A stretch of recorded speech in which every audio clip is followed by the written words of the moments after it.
Hello guys, good afternoon. Kumusta kayong lahat mga guys? Nalaglag ang aking sili. Hello guys, good afternoon. Kumusta po kayong lahat mga guys? Ako po'y may isi-share sa inyo mga guys. Gawin niyo po ito sa kabilugan ng buwan. Kung sa July 11, 2025. Ang gawin niyo po mga guys, maglagay kayo sa inyong mga bulsa ng asin o kaya sa garapa na ganito mga guys. Ang asin po ay pantaboy ng kamalasan at nagpapasok ng positibong enerhiya. Ang asin po ay bawal po ipamimigay ang asin. Dahil po malas pong ipamimigay ang asin. Kung may manghingi po sa inyo ng asin mga guys, bigyan nyo na lamang po ng 5 piso o kaya 10 piso. Pabibilhin nyo na lang po sila ng asin. Kasi po natutunaw po ang asin. Lalo na pag may negosyo po kayo sa inyo, matutunaw po ang inyong kabuhayan. Bawal pong magbigay ng asin mga guys. Ang asin po ay swerte. Kaya lang malas pagka ipamimigay o kaya bawal magsabog ng asin sa loob ng pamamahay, mga guys. Ang asin po ay nagbibigay swerte sa buhay. Maglagay lang po kayo nito guys sa buwan ng July 11, kabilugan ng buwan, mga alas 7 ng gabi or alas 6 o hanggang alas 8. Gawin nyo po ito mga guys, baon-baonin nyo po ang asin. Ang asin po ay lalo na kung ikay mananaya mga guys, magdala-dala ka nito. Kung ikay mananaya o magpapataya, gawin nyo to mga guys. Ito ay subukan nyo mga guys, basta swerte ito. Ito ay pantaboy kamalasan ng asin. Maglagay lang po kayo ng asin mga guys. At ang paminta mga guys, ito paminta mga guys. 8 bottle na paminta mga guys. Ang paminta po ay pantaboy ng kamalasan at naghahatak po ito ng kaswertihan ang paminta. Ang paminta ay malayo kayo sa mga chismosa, inggitira, pakialamira. Ay gawin niyo po ito mga guys. Ang paminta ay nagpapasok to ng kaswertihan. Kasi ang paminta po ay maanghang. Ay subukan niyo to mga guys. 1, 2, 3, 4, 5, 6, 7, 8. Ito mga guys. Tapos sundan nyo to ng dahon ng laurel. Sulatan nyo po ng pangalan ninyo at apelido. Tapos lagyan nyo ng 8. Numero 8. 2 8. Ito po guys. Ang isulat. Red ball pen ang isulat. Para taboy kamalasan. Ang red ball pen ay swerte. Taboy kamalasan. Sulat nyo po, halimbawa, ang pangalan ko ay Celsita de Guzman. Kaya,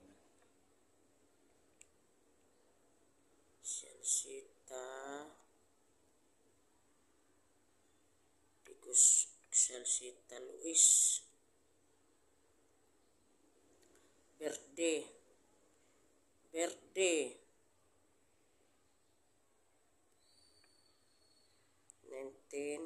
October 11, 1977. Tapos, numero 8. 3888. 888. Ayan. 3888. Pangalan ko, Celsita de Guzman. Celsita Luis de Guzman.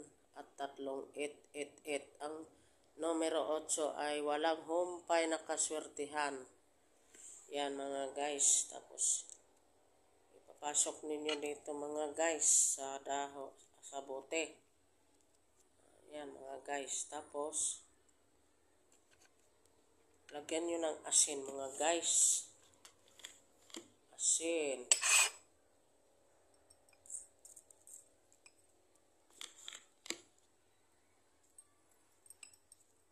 Pupunuin nyo ng asin mga guys.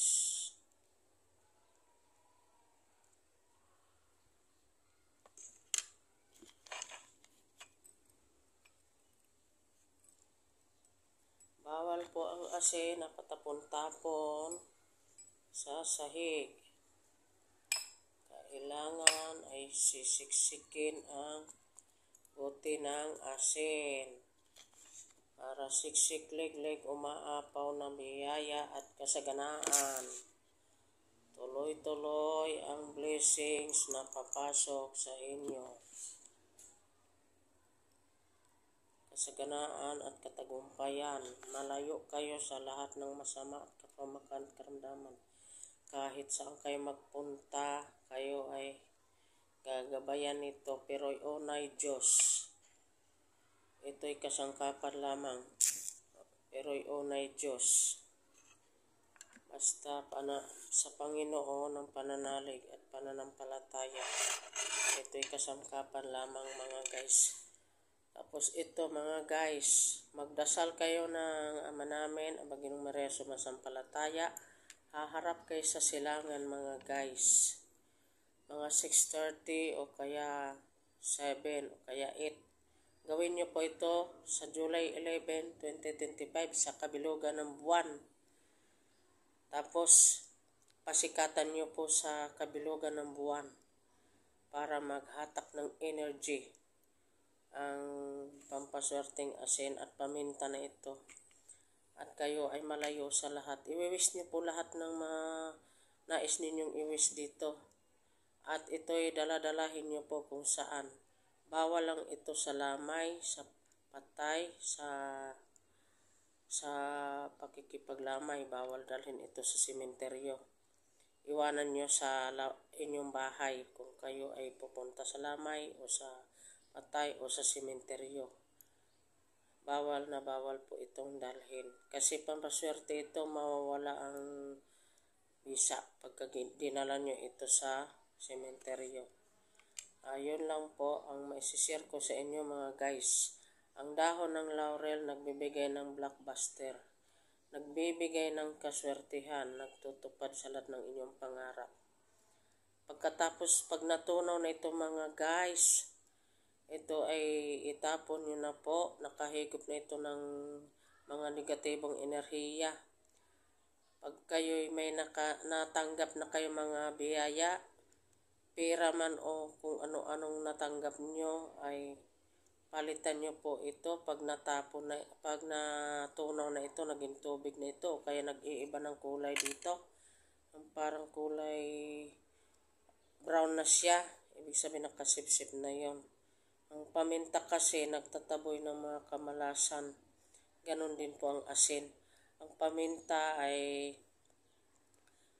para umiwas sa inyo mga sipsip, mga pakialamirong tao, mga chismosa, inggitira. Ganon ang Kaya lagi kayong magdaladala nito mga guys. Huwag nyong ipagsabi kahit kanino. Ito'y sikreto lamang mga guys. Kasi pag ipagsabi ninyo, walang kwentang inyong ginagawang swerte. Kaya kayo lang nakakaalam mga guys. Yun lang po mga guys ang aking may share sa inyo. Sana'y magustuhan nyo ang aking video kung ito. Paki-like and share ang comment and pakipindot ang bell button ko po para ma-notifies ko po kayo sa susunod ko pang video. God bless. Thank you po. Sana'y magustuhan yung aking video. Paki-like ang aking YouTube channel, Salsita TV Lab. God bless.